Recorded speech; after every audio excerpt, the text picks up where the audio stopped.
Very good. Very good morning to everybody, and welcome to this waterfront webinar on digital consultation and engagement, the technologies and the techniques and so on. My name is John Underwood, and it's my great pleasure to be your host this morning for this webinar.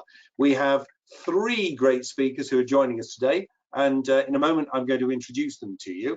I'm going to give each of them about 10 minutes to make their presentation, and then we'll open the webinar to questions from those of you who are joining us from locked down living rooms, studies, kitchens, bedrooms, all over the country. Our speakers today are Liz Dunn, a partner at the law firm of Burgess Salmon, Mike Saunders, the chief executive of the online engagement platform Commonplace, and James Sachon, technical director at the infrastructure firm of ACOM. Now, some of our speakers have slides or online demonstrations, and as if by magic, they should appear on your screens at the appropriate time. You can type in questions to the panel as we go. Please don't be shy. The more questions, the merrier. But we will attempt to take all of the questions after we've heard from the speakers. Now, we're all meeting online today for the very simple reason that Britain and indeed much of the rest of the world is locked down at home as we battle coronavirus. This is leading to some very rapid changes in family and social behaviours, and it's driving, of course, big business changes as well. And in the increasingly important field of stakeholder engagement and consultation, face-to-face meetings are, for the moment, virtually impossible. And developers and others are turning to online engagement as one way of keeping projects on track. So how does it work? What are the traps and pitfalls? What are the bonuses and advantages of online engagement? And what legal considerations do we need to be aware of as we move into online engagement and consultation? Let's move straight to our first speaker, who is Liz Dunn. Liz is a lawyer specializing in development and in particular infrastructure, energy and major redevelopment projects. Liz advises on nationally significant infrastructure projects, NSIPs, and planning obligations, judicial review and much more besides.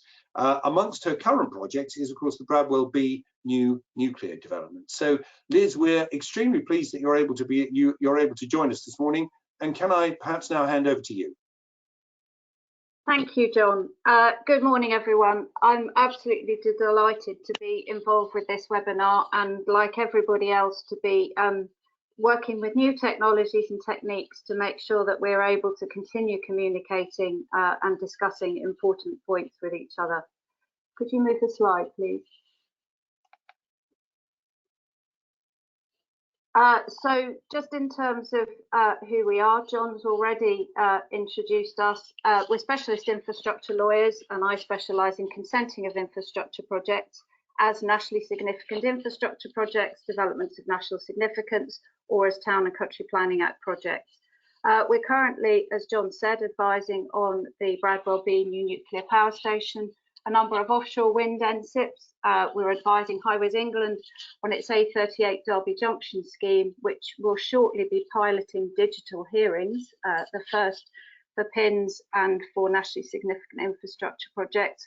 And closer to home, we've just helped YTL, a Malaysian developer, to secure approval for its 17,000-seater arena project in Bristol. Slide, please.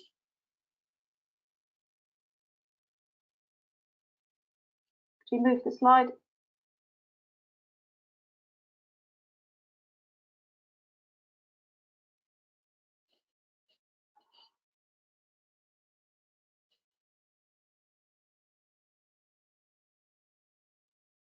Can you see the slides at your end? I'm sorry, I'm struggling with them a bit at this end. Hang on.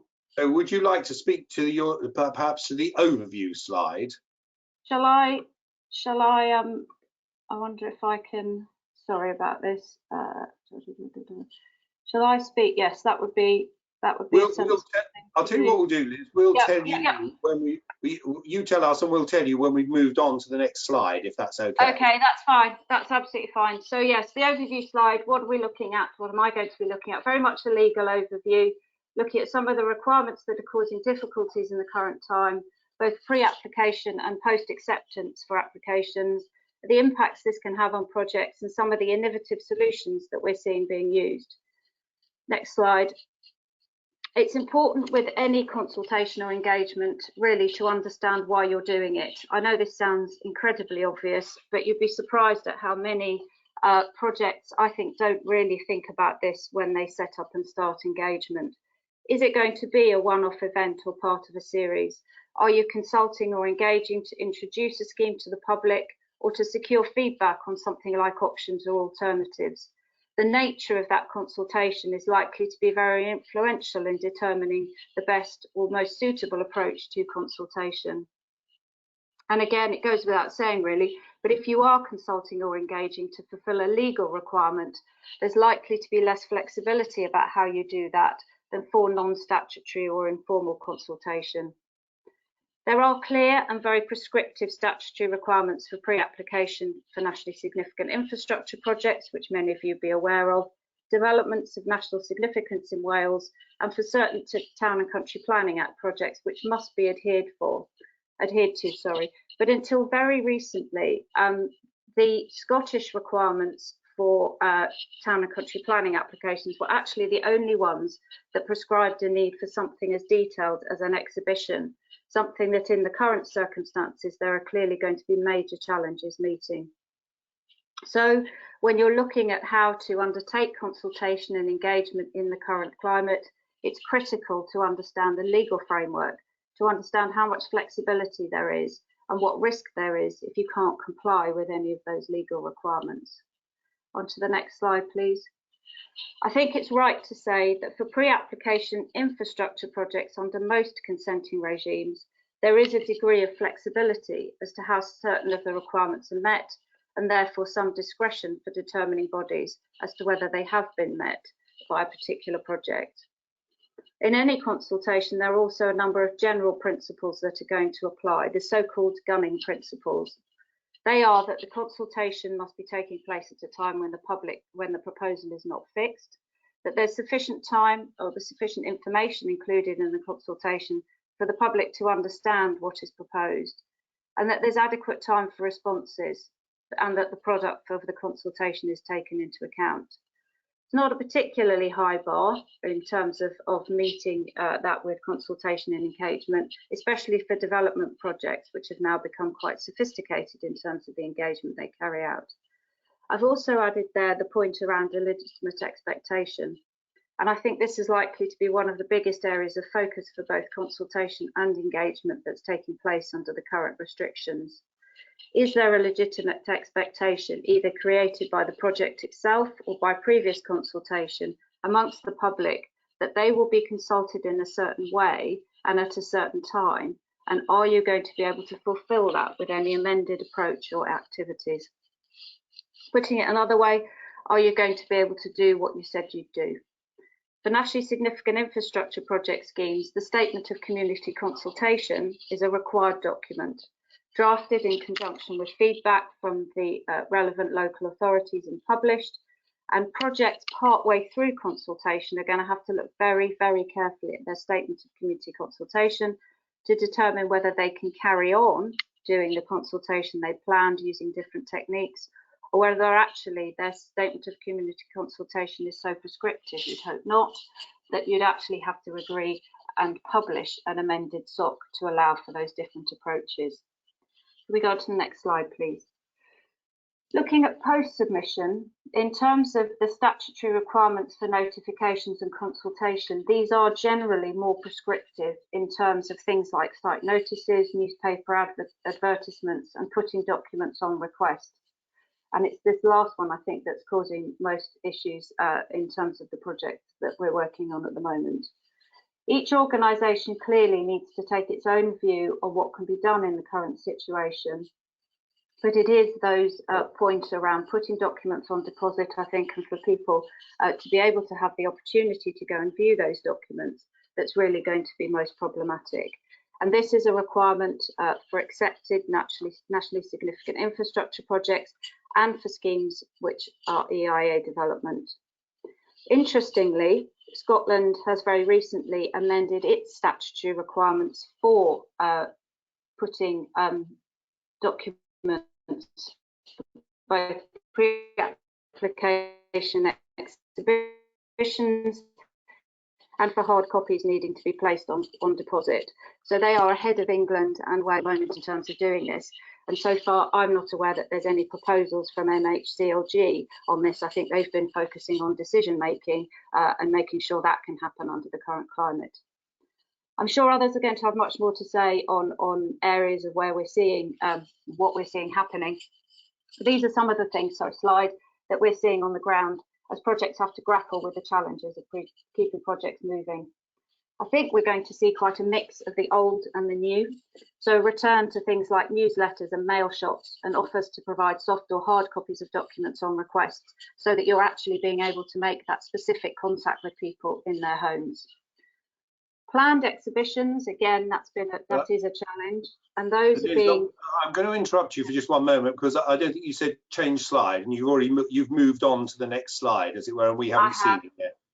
Sorry, can you move on to the? Yeah. Okay, we're now on to what is emerging. So you carry on with what is emerging, but if you could just tell us when to change slide at the end. Thank you, I will. So a mix of the old and the new. As I said, return to things like newsletters and mail shots and offers to provide soft or hard copies of documents on request, really trying to get that engagement with people in their homes and to make sure that they've got copies of documents if they need them or want to look at them. I think it's going to be interesting to see, given that a number of the people who are normally you'd expect to be engaged with going to view documents on deposit tend to be those without computers and perhaps struggle with technology. So whether there'll be a large demand for hard copies of documents will be interesting, and whether promoters are prepared to pay to actually send those copies of documents. We're also seeing planned exhibitions being replaced with very interesting things like 20-minute sort of contact the expert slots, where you can book in and have 20 minutes with an expert on a particular topic, or webinars on particular topics people can dial into. I think these are very, very interesting and will give a particular flavour, I think, to consultation where you've been able to have that engagement. Again, I think there is a challenge around those for whom technology itself is a challenge, like it has been for me today. And extended time periods. That is, I think, something that's being done pretty much across the board to ensure that not only is there sort of longer time for the public to respond, but also for statutory bodies, a number of whom are having staff furloughed or having challenges in terms of people being able to keep up with their workload. So giving those bodies more time to respond. And what we're seeing as well is where there's a statutory obligation around timings, for example, for perhaps EIA scoping under the Nationally Significant Infrastructure Project regime, where PINS has a statutory period that it can accept responses from consultees, where developers are looking to actually do an informal consultation back to back with those to be able to extend that period. And I think finally, when you are looking at different techniques, the really important thing to think about is, do they meet those legal requirements? Do they meet your original objectives and those general principles? And especially that point, I'd stress again, in the current circumstances around legitimate expectation. What expectations have been set around the consultation that's going to be carried out, and can those be met with those new techniques? Thank you. Liz, thank you very much indeed. Fascinating contribution, and I'm sure it will generate a number of questions from our participants, of which I see from the screen here that we've got over 80 people on the webinar now, so I'm sure there will be some questions. Thank you very much indeed for that contribution. Our next speaker is Mike Saunders, the Chief Executive of Commonplace. Commonplace is an online platform that facilitates conversations, engagement, analysis, and much more besides. And Mike has worked with a whole array of clients, including Highways England. He's worked on the HS2 project, and of course a whole array of councils, developers, and housing associations. Mike, thank you once again for being with us today. And if I may, I'm now going to hand over to you. Pleasure, thank you, John. Rebecca, could you let me show my presentation? Thank you.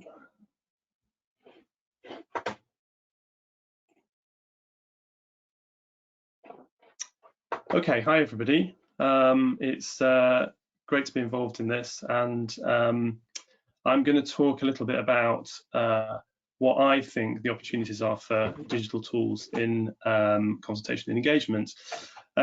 As John said, I'm CEO and co-founder of Commonplace, and I guess what we really try and focus on with our customers is connecting people to places, and doing that for the purpose of accelerating positive change in those cases. The vast majority of what we do is around planning applications, pre-applications primarily.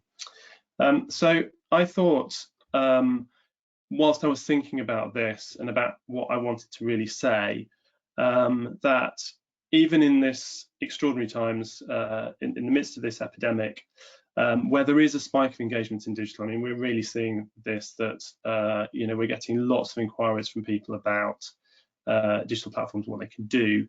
But I think it's really important, even in these kind of extraordinary times where there's a very different kind of need in the short term, to be clear about what the value of digital is. Where does digital actually add value? And the reason for that is these extraordinary times will pass, and I think if you're starting to do something different digitally, it's really important that you're clear about what the value is going forward.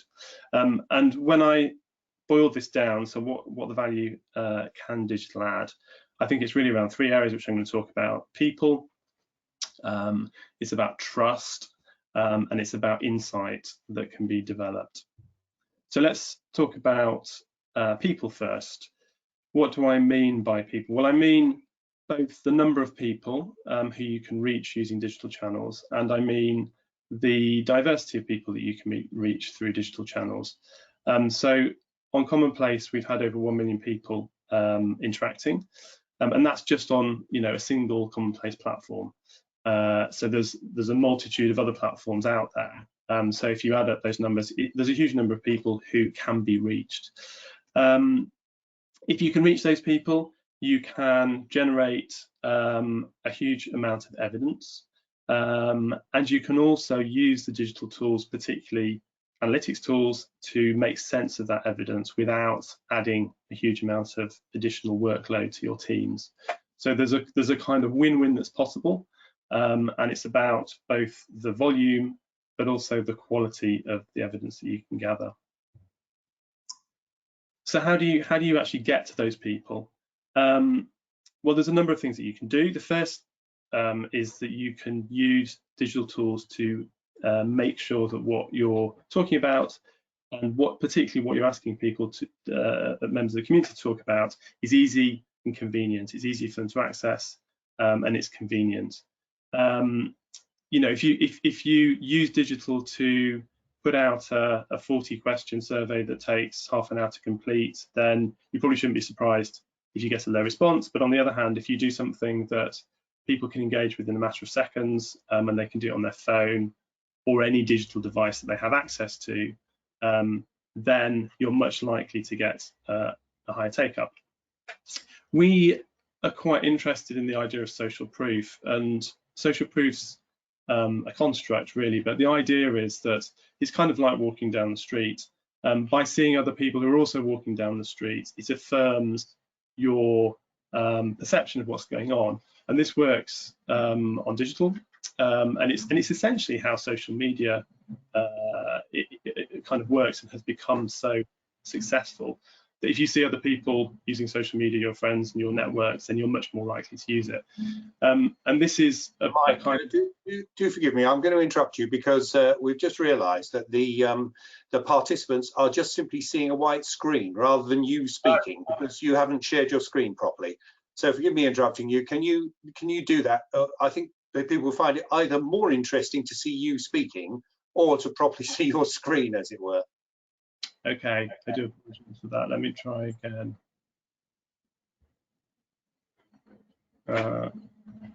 So I think what we're seeing at the moment is a white screen. Now that's better. Now, if you can somehow, if you can just get the slides up properly on that screen so that it's a slideshow. I'm going to do, I think it was going into slideshow mode that seemed to confuse it. Let's just try once more. Is that working? No, you're absolutely right. That's what's confusing it. Go back to your previous picture. I'm going to do it like that. Let's work with that. That's probably the easiest thing. Work with that. Yeah, that's great. Thank you. No problem. So what I was talking about was this idea of social proof, and the way that by providing evidence of other people interacting with the same thing, that you're actually underlining and reinforcing the notion that it's something that other people would want to do, and that's basically how social media works. So what you see up there are a couple of examples of our community heat map, which is one of the tools that we offer, and it basically gets people talking about a place, and it gets them talking about it in a very open way, so you can actually see how many other people are doing that whilst you're doing it, and you can see what they've said. This can be amplified also by social media. So we encourage sharing on social media, and I would really encourage you to think about how you use social media and not be too afraid of it, because if you're not using it, then the void that's created by you not being there will be used by other people. And paid advertising can also amplify the take-up. So we quite often use paid advertising in a very focused way. You can do it to target communities by postcode. You can do it to target different types of demographics, and it can get you a very large audience very quickly. And finally, the idea of joining up offline and online, which I know at the moment is difficult to imagine, but one of the key benefits we've found is actually being able to synthesize what's happening online and what's happening offline and making it all part of a kind of coherent whole. I just wanted to give you a quick example here. This is the project we did with Leeds City Council. It was a citywide conversation. It managed to get over 100,000 people involved, so there's the kind of evidence of scale. And it joined up, and this is something that I also wanted to raise, the idea of joining up conversations. So a lot of planning applications are isolated, one-off engagements as far as the public is concerned, but actually what they're interested in and what digital can really help with is joining up these conversations into something that makes sense as a coherent whole. And what you see across the top there is, on the right-hand side, a before and after view. This is a very simple technique that we use a lot. It allows you to slide between a picture on the left-hand side and an annotated CGI on the right-hand side. You can use an illustration if you want, but it brings the proposals to life in a way that can be extremely powerful. So the next area is trust, and I'm sure many of you have seen the research that Grosvenor did last year. Trust is a huge issue. It's very difficult to gain trust in these kind of conversations. But it's essential if you want to have a proper open-minded conversation, and indeed it saves a huge amount of time, and it can save all sorts of other issues if you can get it right. And ultimately the benefit of it is about bringing people from potentially a kind of knee-jerk position of combat to one that's much more about collaboration. How do you do it? Well, digital is really good at transparency and openness. It's something that is kind of built into the way that the internet was first conceived, and so you can very easily create a conversation that is and feels very open. This means that you can you can provide a kind of opportunity that feels meaningful as well as genuinely being meaningful, and you can very easily create a conversation which isn't just a one-off poll. It's about an evolving set of reactions and content, and that supports the idea of trust exceptionally well.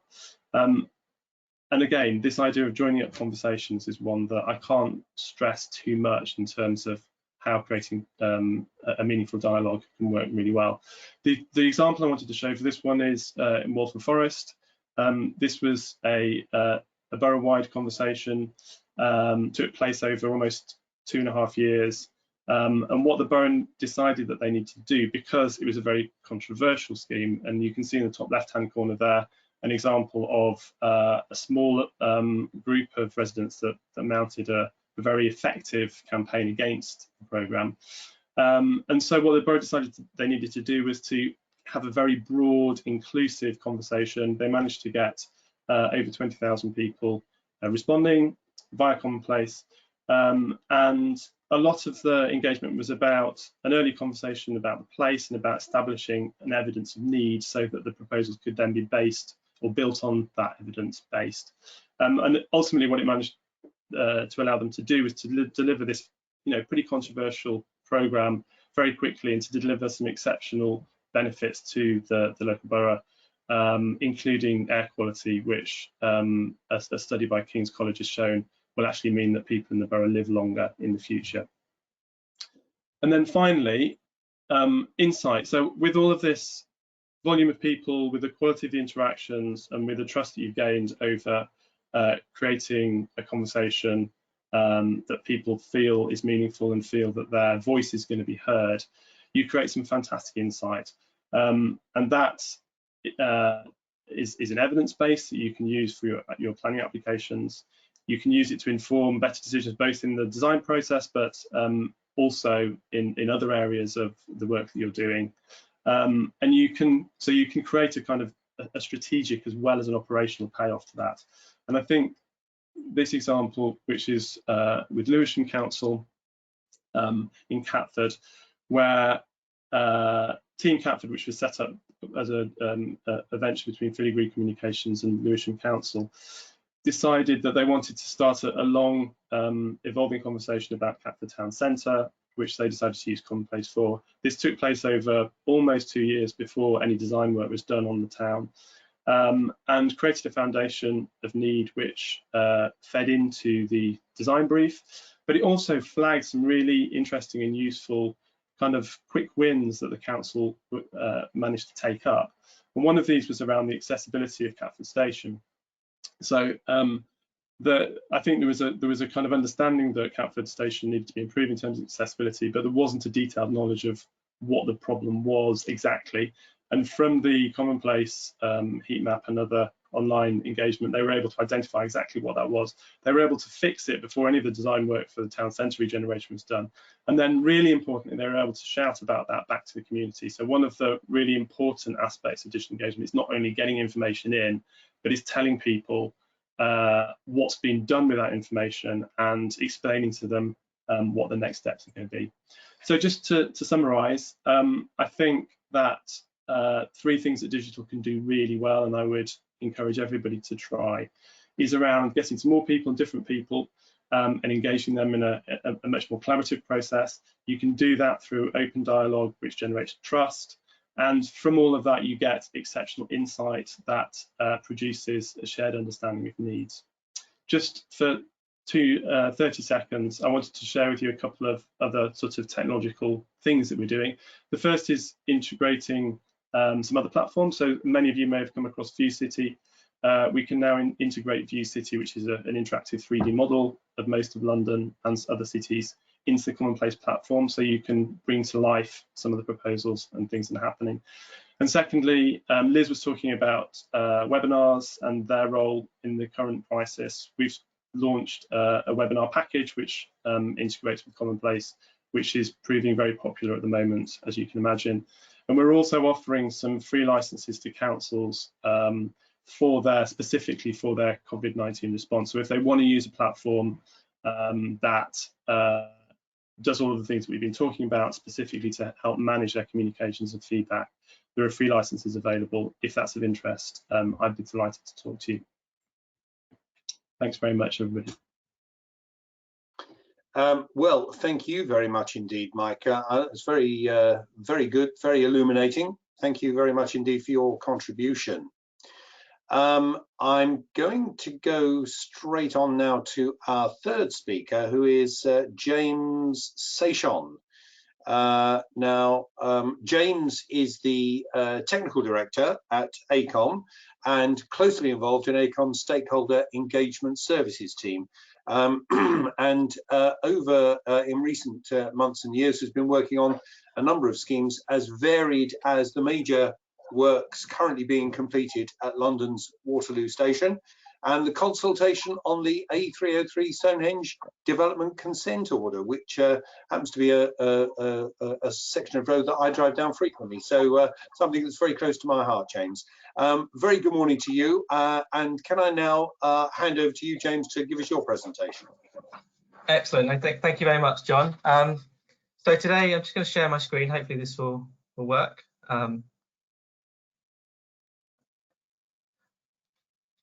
Hopefully that has worked.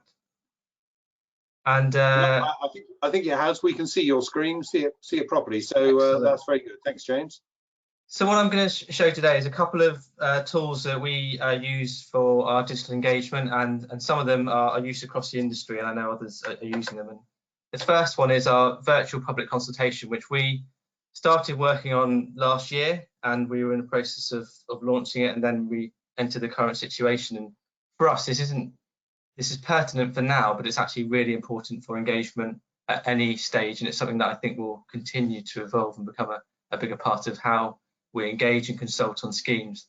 And it's really outside of the current situation. The virtual public consultation or public exhibition is aimed at people who either can't come to the events or don't want to for a huge variety of reasons, from certain issues through to being busy in work and not being able to spare the time to go down to a village hall or community centre. And we work with our team and some clients to develop this tool, and crucially it enables people to see the same information that they would at a public consultation, albeit in sometimes a slightly nicer venue than a village hall. And you can access the boards like you would and zoom in and so on. But also crucially, we wanted to make sure it had that level of interactive engagement. And so for this function, it has a live chat function where you can, let's see if it works. You can open it for certain times of the day and say that the virtual consultation will be open from say 4 o'clock till 8 o'clock, and you can choose different people you might want to talk to when you log on. And you can have a live chat with those individuals. So here we go. Xavier is there to answer my question. So you can view the information. You can say, I want to talk to somebody about the transport issues, or I want to talk to someone about the ecology issues. And you've got somebody on hand at the back end who's a member of our team, member of the client team, who's the expert who can be there to answer your questions whilst you're viewing the information. And that's a really important piece. Is without that, much of this is just the information you would get on a traditional website, but it gives that intuitive feel to the room, so you can spin around and have a look at all the other different information that's available. And you can also ask questions, leave feedback, and engage in that way. So it's something that's been evolving. I know it's been used across the industry, and other infrastructure projects have been using it, which is really important. And it's something that obviously the current situation has led to us using it more and more. So we've started to roll it out with a number of clients, including Oxfordshire County Council. Well, Xavier's responded to me there already, and a number of other clients we're talking to. So we're also talking to Public Health England about rolling out on one of their projects, and we've talked to many of our other clients about it. And it's also got interest internationally. So I know I think it's been used in America on a number of projects as well. I think crucially, and some of the points that were raised by Liz at the beginning, is this can't be, even in the current situation, this can't be the only way you engage. And so when we've been projects, we've been having conversations with local authorities about how do you use this in a planning application, pre-application consultation, or a DCO, and supplement, you know, for the people, or give the opportunity for people who can't log on digitally to engage. And that would be through, there's various options we're looking at, through sending out information via hard copy, and then if they require more information, sending that out, and having a hotline so we can answer questions. There's all sorts of different ways we're looking at that, but I think this is one tool of engagement that we're using. And I think really importantly is we're in a very challenging situation now, and when the lockdown measures ease and when the new normal becomes more prevalent, there will be people who won't want to come to a village hall or community centre for quite a long time, and things like this and other tools that Mike has talked about and other parts of the industry are looking at are ways that we're going to be able to engage and push projects forward. And that's something we're really focused on. That for us, this is something we're using now, but there's going to be other ways that we're going to have to engage with people in the next 12 months to 18 months when people probably won't want to come to those more traditional types of events. And I think it's something that we're rolling out across a range of sectors, and it's constantly changing, and I know it's been used by all sorts of different companies. The other tool I just want to show you is something that we've used before, and I'm just going to try and share the change from one screen to another, so bear with me a second. Let's see if this works. There we go.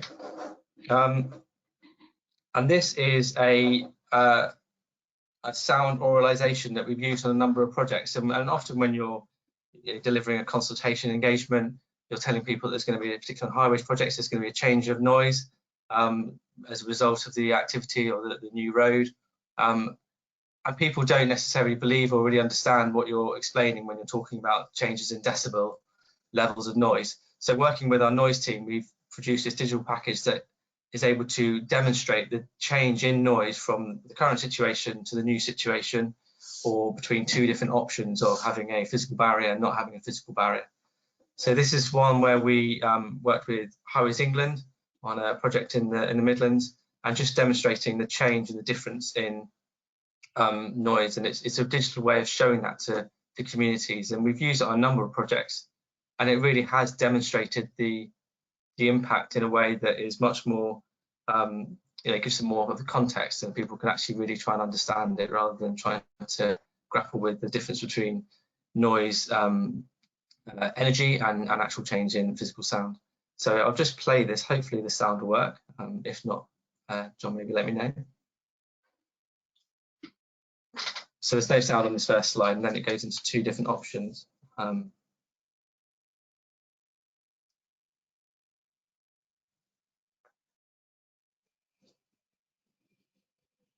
I think the important thing here is we overlay it with the digital image of what you would be seeing from that receptor point, which is where the noise has been calculated from.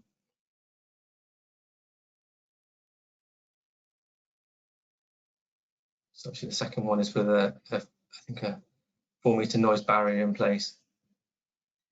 And so it's enabling the community to actually engage in a digital way, but give them the context to enable them, so when they're responding to the consultation or when they're asking questions, they can do that in a way that's informed by some form of actual real experience of what the difference in sound is. And we've used this on so many different projects, and it has led to communities asking questions they may not have normally asked, and in some instances withdrawing objections, which has been very helpful, and enabling schemes to push forward at maybe a quicker pace than they would normally. So James, can you unshare your screen now, because all we're seeing is a black screen, as it were? Yes. Oh, how do I? Oh, it's been done for me. Okay, that's good. We're back with you. That's everything from me. So yeah, that's everything for me. It's just a couple of tools that we're using. For us, I think we're quite lucky. We've got a great team of digital and visualization guys who can help take our ideas and make them into reality. But I think they're really, really important for now, but also as we move forward into the new normal, it's going to be even more pertinent, I think, to engage digitally on all types of projects. That's everything for me. James, thank you very, very much indeed. And thank you to all of our speakers. It's now over to you folks. I'm trying to look at the numbers here. I think it's just over 80 people who are on this webinar at the moment. We'd love you to sort of join us and participate. It's now 10:45, so I think we've probably got about 40 minutes or so for questions, and I'm keen that we take as many questions as we can from as many people as possible. Just to remind you, all you need to do is type your question in the question box on the software box that you can see on your left-hand side, on the side of your screen. And my colleague, Rebecca Ives-Rose, will make sure the questions are forwarded to me, and I'll then ask the appropriate panel member or members to respond. Now, we've already got some questions here, so I'm going to go straight to the first one, if I may, and I'm going to throw the question open to all of our panel members. This is a question from Paul Bowen, who asks, does the panel have any views on how we can engage with older and younger people in the current context as particularly hard to reach groups? Can collaborative design be deployed online in a meaningful way at the moment? Let's try and split that, if we may, into two questions. Let's begin with the question about engaging older and younger people in the current context. And I wonder, Mike, if we might go to you first of all. Any thoughts on that question? Yeah, hi. Thanks, Paul, for your question. So yes, I mean, the short answer is that there are different ways and different kind of patterns of engagement from different age groups particularly. So we find that younger people engage extremely readily online in large numbers. You can access them readily via social media. We get about 70% of our respondents under the age of 45. That partly reflects the demographic of the fact that we're operating often in urban areas, and so there's a skew to younger age group anyway. But typically, if you were conducting face-to-face engagement, you wouldn't be accessing that age group at all. Or people in their 20s particularly. So yes, absolutely, for younger people at the moment, they're very, very accessible if you use the right tools and take the right approach. Older people, we find they have a different kind of characteristic for online engagement, and that looks like typically a lower take up than younger people in terms of just numbers of people participating. But actually, once older people understand the tools and start using them, they're very heavy users of them, and they provide very, very rich feedback. So some of the things that we've been experimenting with are actually in this kind of lockdown mode, trying to encourage younger people who are in the same household to help and work with the older people to get them online and get them taking part, because what the evidence is that once they've got over the barrier of actually feeling that they can do it, then they would become very kind of valuable participants in the process. That's great, thank you very much indeed. James, what's your experience in this kind of context? Hi there. I think it's an interesting one because we working with Highways England on a recent project, the A428, which we consulted on obviously last year, so prior to the current situation. But Highways England often are pushing the boundaries, and they worked with a company called Block Builders to build the scheme in Minecraft, which enabled us to enable the project to go out to local schools and engage virtually with younger audiences around the project and around development in general. And it really engaged a completely different audience that would normally get involved in a project. So after the consultation, we saw that there was a 10% increase in people under 40 engaging in what we were doing. And that wasn't the school children, the primary age children, it was their parents who actually, because their children were getting involved through the workshops in the schools, actually then took the time to engage in the consultation and the statutory consultation and response. So thinking about things like that and the benefits that brings to the projects, I think, are really important. And it also adds to your STEM activity as well. So you're not just encouraging more people to get involved in what you're doing, but you're also using it. And so the next step now is using it to inform the younger audiences about the importance of construction, design, and engineering, and opening their minds up to it as a potential future career, which is also for the industry as a whole is really, really important, as there's it's been a huge skill shortage over the recent years. I think I'd echo Mike's point on older audiences. It's, I think we often, homogenize groups and put them all in one category. And I know my parents are pretty terrible online, but my wife's parents are fantastic, and they're way ahead of us. And I think, we have to be careful not to just lump everybody in the same group because you're over a certain age, you don't want to engage. And I think it's about just having all those different options for people to engage online, whether that's through, virtual engagement, email, Facebook advertising, and digital advertising, and also more traditional methods like picking up a phone and talking to people, because there will be people who will just want to ring a hotline and talk to you for 20 minutes in the current situation, and we need to enable people to do it that way as well. That makes sense. Yeah, thank you very much indeed. And Liz, any quick thoughts from you on this question of how we engage with older and younger people and the importance of so doing?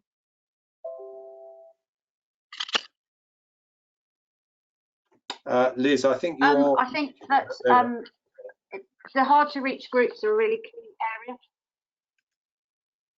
No, am I muted? You don't know you're not. Can you we hear can me? hear you now. We can hear you now. That's fine. You far away. Okay, fine. Okay. The hard to reach groups are a key area for lots of decision makers. So for the Planning Inspectorate for nationally significant infrastructure projects, and for local authorities often with their consultation requirements. So I think understanding those hard to reach groups in a particular area, working out what their challenges are, whether that is slow broadband, because that's going to be an issue if you're looking at doing things digitally, and how you overcome those things. Also thinking about ethnic minorities, those for whom English isn't the first language, and making sure that what we're doing in terms of digital is inclusive, and that you're demonstrating that inclusivity when you're then reporting it and confirming that you've been compliant with the various different techniques. And something that James said about the telephone, I think we forget about the telephone, but actually the telephone is a really, really good way for contact, and there are a lot of people who will prefer using the telephone than doing a face-to-face. So it's important about building in all those techniques, but it's about understanding the people you're trying to engage with and making sure that then you're doing something that's as effective as it can be. Very good. Thank you very much indeed, Liz. And let me, I've got several questions in here now, and we'll certainly try and get to all of them. But let me just pick up that second question from Paul Bowen, which was, can collaborative design be deployed online in a meaningful kind of way? Any thoughts, Mike? Yes, absolutely. It's a really, really good question. And I think that by using a suite of different types of digital approach, you can make collaborative design meaningful and appropriate. So, what we're very interested in the kind of inverted commas normal world is punctuating the engagement process with face-to-face, which might be more intense, workshopy type events, and then using digital sometimes as a kind of ripple out effect, so that you can play back to a broader set of people what's happened in those more intensive things, and then you can get feedback from the broader group that might feed into a next event. And I think that kind of sort of cadence of activity can work online as well. So I mean, James demonstrated his virtual exhibition, that using that along with these kind of broader outreach type activities could work really well. We're running virtual exhibitions as well, and we're using kind of similar webinar and instant chat tools for the smaller groups, and then getting bigger groups of people to feed into that and to kind of consume the more intensive workings of those collaborative groups. But I think one of the key things about the meaningful collaborative design is actually the time that you allow for it, and making sure that you have the opportunity to go back to the groups at different stages throughout the process, and to offer them meaningful input at the right moments. I mean, going back to the Gunning principles as a sort of first principles basis, but you can do that really well online. It just needs planning, and needs thinking about, and it needs using the right tools at the right moment.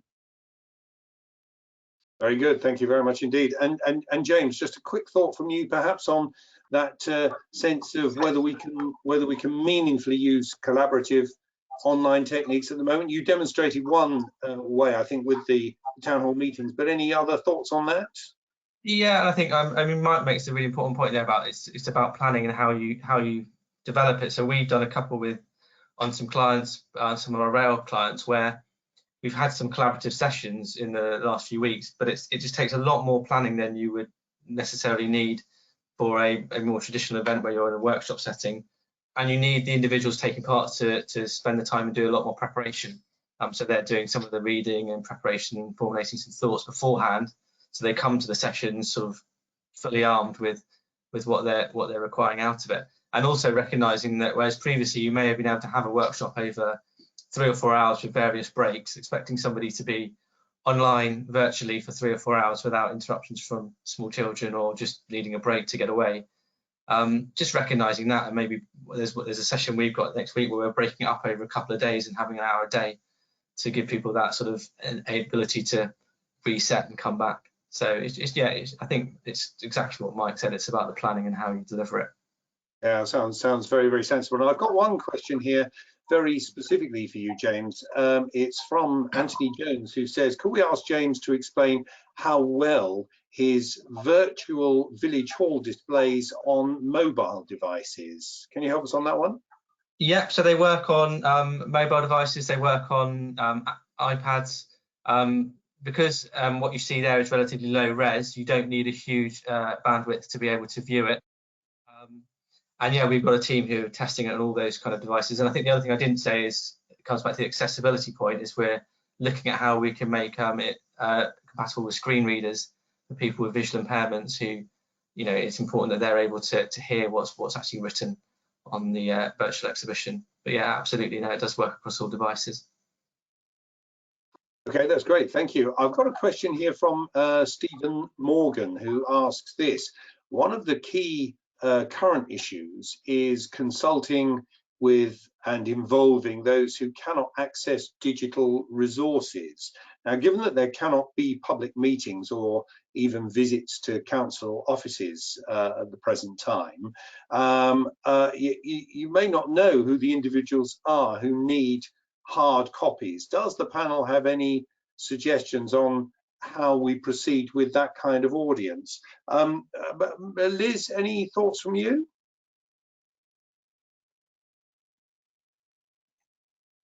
So, can you hear me? Yeah, we can. I think what we're seeing is actually, as I said in my presentation, a return to the old, with that sort of with those trying to contact people who perhaps don't have the ability to connect, or would have actually relied on going to public exhibitions or going to view documents on deposit. We're seeing newsletters and particularly targeted letters to households within a particular agreed area, whether that's your kind of key tight community consultation zone or something broader, and actually offers to provide copies, hard copies of documents, either on memory stick or even in hard copy.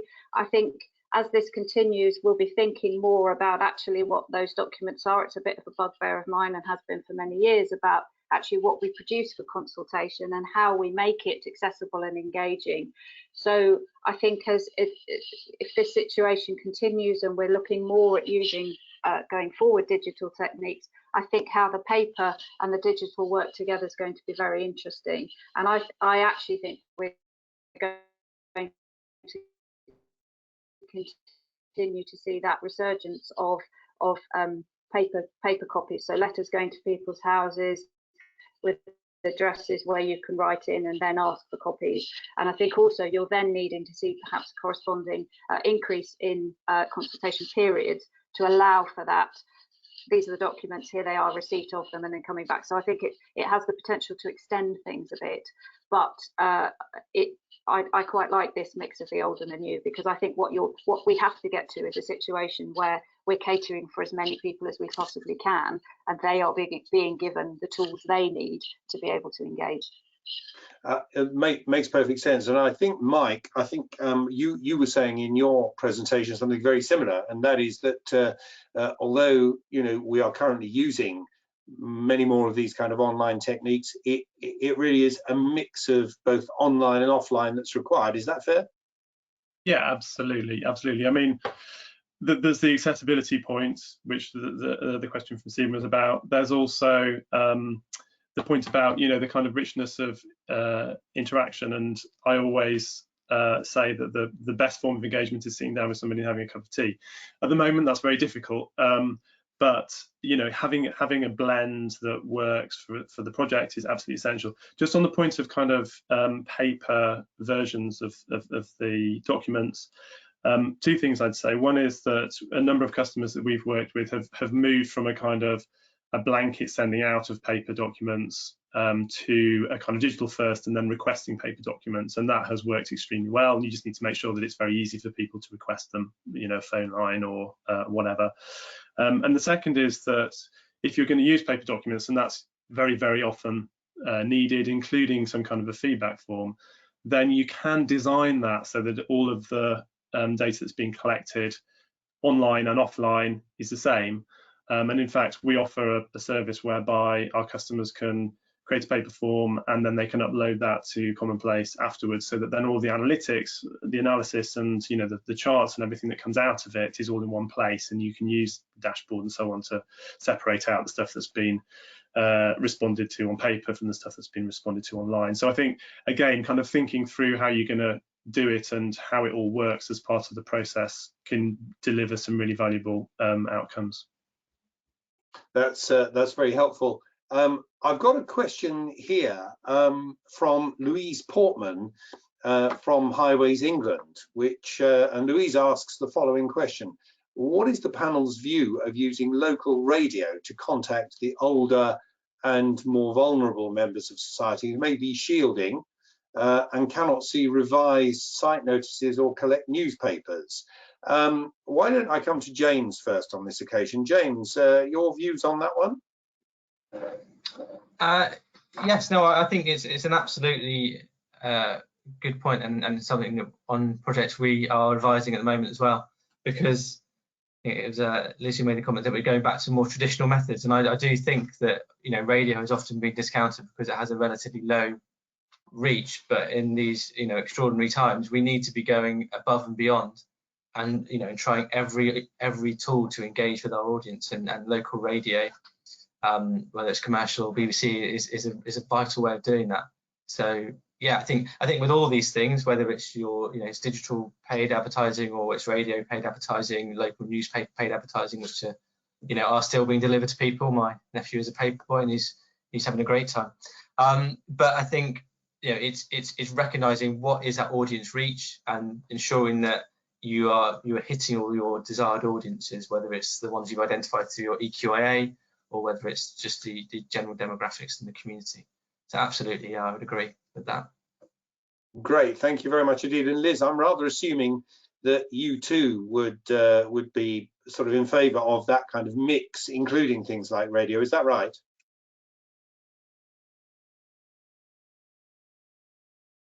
Yes, absolutely. I think it's about understanding where you're consulting and the types of medium that people use there. I think I remember for the Stonehenge A303 that Highways England did some radio advertising about the consultation that was coming up, and it's very effective. So I think absolutely, I think it's something that should be part of the mix.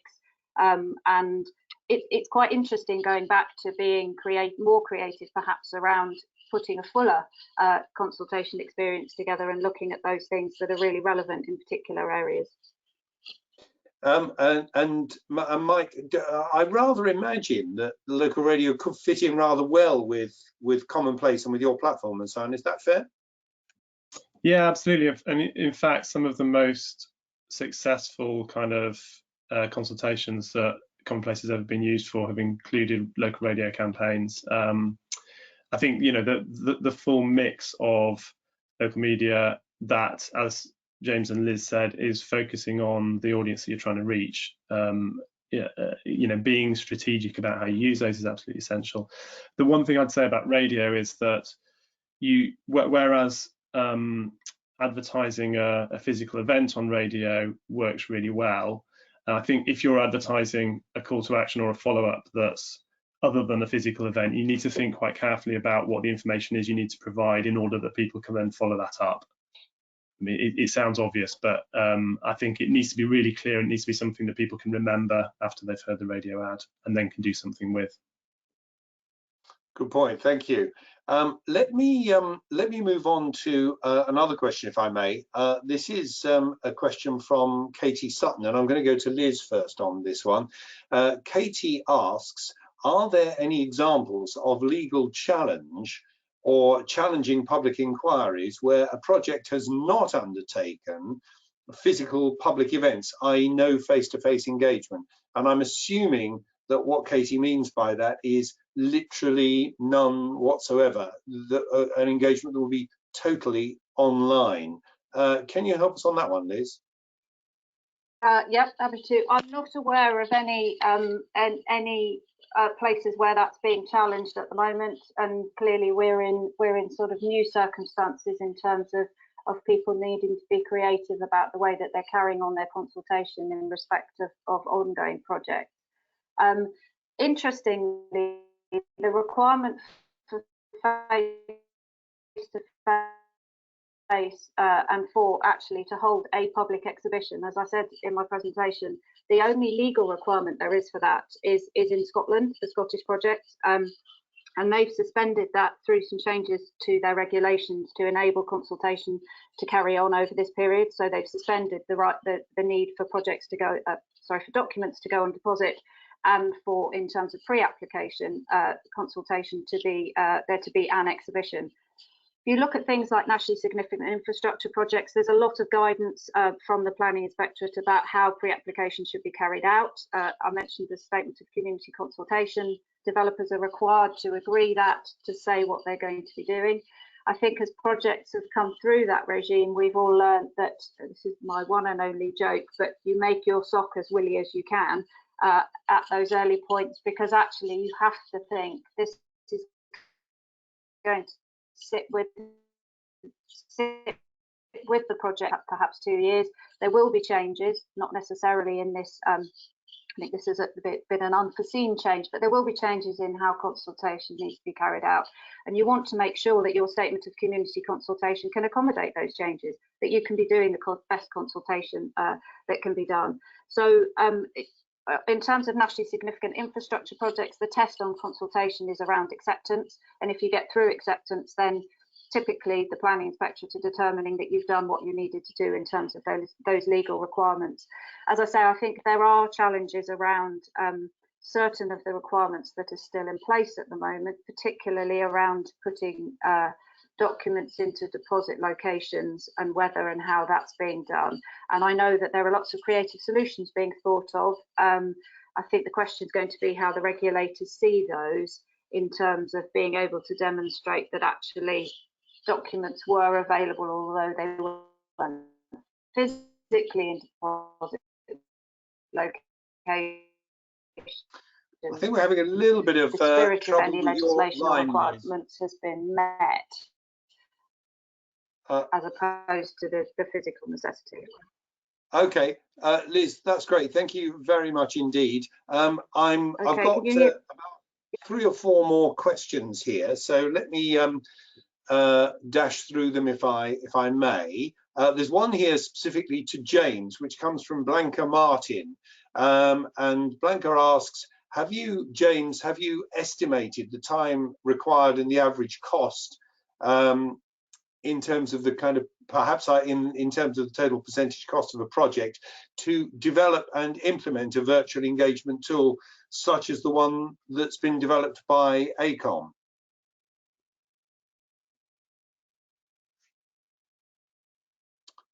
Hello, James, can you hear me okay?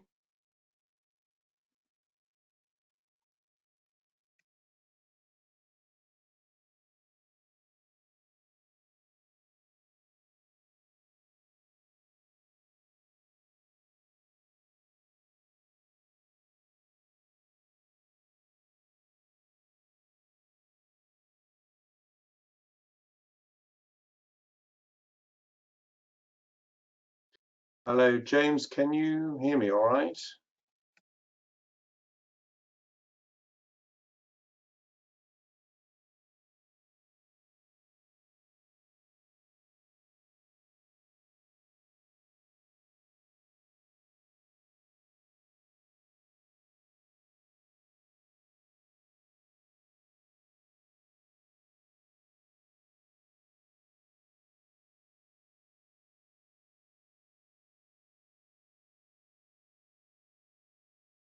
Hi, John. Sorry, James has had to go now, so he's not on the webinar at the moment.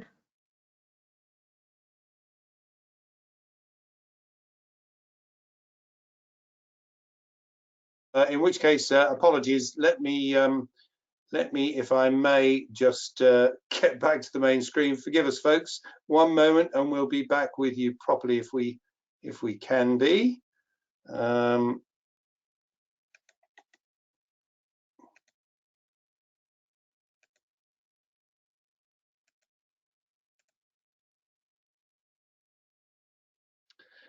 Okay, well, what I'll do is I'll go on to my next question, which is a question about thoughts on, well, actually, let me go to a sort of a technical question for Liz, if I may. Liz, we're asked a really quite serious technical question here. It comes from Stephen Morgan, and Stephen asks, what is the difference between a statement of community consultation and a statement of community involvement? I assume that the former relates to NSIPs, he asks. Are there any legal obstacles to amending these statements, given that they cannot at present be made available, e.g. at council offices? Can you help us on that one, Liz? Yes, I can. Can you hear me okay? Yep, okay. So a statement of community consultation is, as Stephen said, a document that is required as part of the pre-application stage of a nationally significant infrastructure project or a DCO application.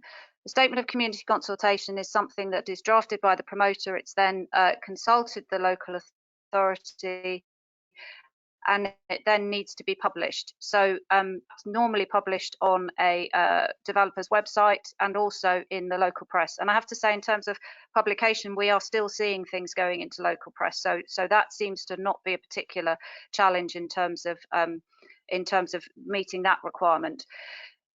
In terms of the ability to be able to change that, once it's been published, there is a legal requirement for the developer's consultation to be carried out in accordance with that statement of community consultation. And actually, the local authorities will comment on that compliance as part of the acceptance of a nationally significant infrastructure application. So if you need to change it, effectively, you need to go back to that discussion with the local authority, agree a revised SOC with any change that needs to be in there, and then have that published again and make it available on the website. So there needs to be if it does need to be changed, you have to go back and redo that part of the SOC and republish it, which will take time and resource, and could delay consultation or could delay project being submitted. Okay, that's great. Thank you very much indeed, Liz. Very helpful. We've lost James, unfortunately, but what I'm going to do now is I've only got a couple of questions left. So let me go to Mike on the first of these. And I think to some degree, Mike, we've already covered this, but let me throw it back to you one more time, if I may. Your thoughts on ensuring this question, sorry, by the way, comes from Katie Sutton. Your thoughts on ensuring inclusive, hard to reach engagement activities in the current environment? Difficult, but any final thoughts on that? I mean, I think the other thing that hasn't been said yet is that one of the great benefits of collecting digitally or engaging people digitally as part of a more holistic process is that it's quite easy to see who you have engaged and who you haven't engaged in kind of more or less real time. So if you do have holes in the demographic that you've managed to reach, and that could be age-based, it could be any other kind of demographic characteristic based, or indeed geographic, then you at least know as you're going through the process, and you can try and work out what to do about it. And that might be, it might be targeting a particular group demographically digitally, or it might be actually deploying some other way of reaching a group who aren't online, and we've talked about a number of those different techniques. So I think having that information allows you as early as possible in the process to try and work out what to do about it. Thank you very much indeed. And Liz, a thought on that final question from you?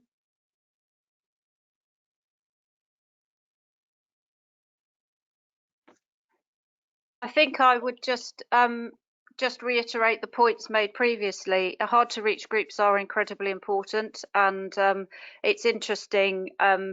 Mike's comments around actually the one of the values of digital is you can look quite quickly at what you've got and what you don't have, and where you're able to plug gaps.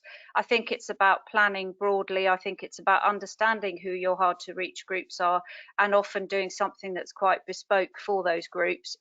We haven't really mentioned those for whom English is not a first language, and clearly they are really important groups to be engaging with as part of this process. So it is, I think what we will be seeing over the next few months is a real push to do more to make sure that consultation and engagement is effective, and that it's meeting the objectives it's setting itself to do. And I hope what we see is actually that some of this continues post this period, so that actually we are still looking very creatively at how we do things and making sure we're engaging widely. Okay, Liz, thank you very much indeed. I'm going to draw us towards a conclusion now, and really just ask one final question of both of you, perhaps beginning with you, Mike, which is effectively the question: is there any going back now? Now that we are doing more of this kind of engagement because we have to, do you have any kind of sense that we are going to go back to some sort of sense of old normal, or do you think we're now into a different world? I mean, you know, all the talk is about the new normal. I think what that new normal looks like it's too early to say, and I think a lot of that will probably depend on how long this lockdown lasts for and how kind of entrenched new behaviours become. But I think there's something really, you know, it's an awful, terrible time that the nation's going through, and there's personal tragedies that are happening as a result of it. But I think there is an optimistic side to this, and I think the kind of recovery which is already being started to be talked about will, I think, be based on an optimism that is around the value that people have seen in the community around them. And I think in terms of engagement and consultation, that's a hugely valuable kind of asset, because I think people will have realized that the kind of strength and the value of their community is actually probably greater than they had realized before. And I think that will create a really interesting platform for perhaps different types of engagement and different types of consultation going forward. I certainly hope so. And I think, you know, that's something that we're really interested in discussing and talking about, because I think it is a very exciting opportunity.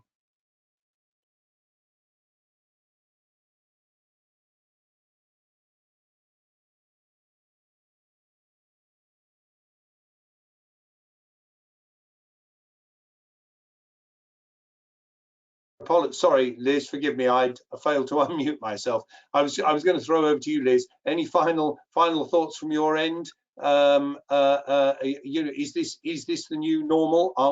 Is there any going back at all, or is this what we really have now? I think it depends what we all want out of the end of this, doesn't it?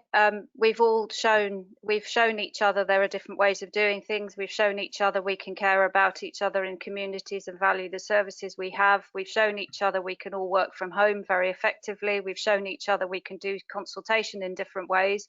If we want things to change, then they can and should change. I suspect there'll be a bit of going back, but I would hope that there has been some terrible things going on, but there's also been some very good things coming out of this, and I hope that we hold on to those things and actually look to be more effective in the way that we work, more effective in the way that we engage, and meaningfully engage with people about these infrastructure projects. I've been really pleased to see that actually a lot of projects have continued, and that there is a sense that actually the work that we're doing around infrastructure is absolutely critical, and it needs to continue, it needs to carry on.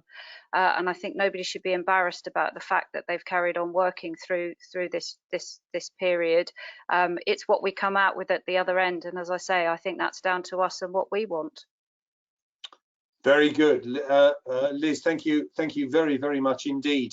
So, folks, we're coming towards the end of our time now, so I'm going to draw our discussions to a conclusion. Before I do, may I thank, first of all of our speakers for some very illuminating insights into the technologies, the techniques of digital engagement and consultation, what the future might look like, how the present might develop.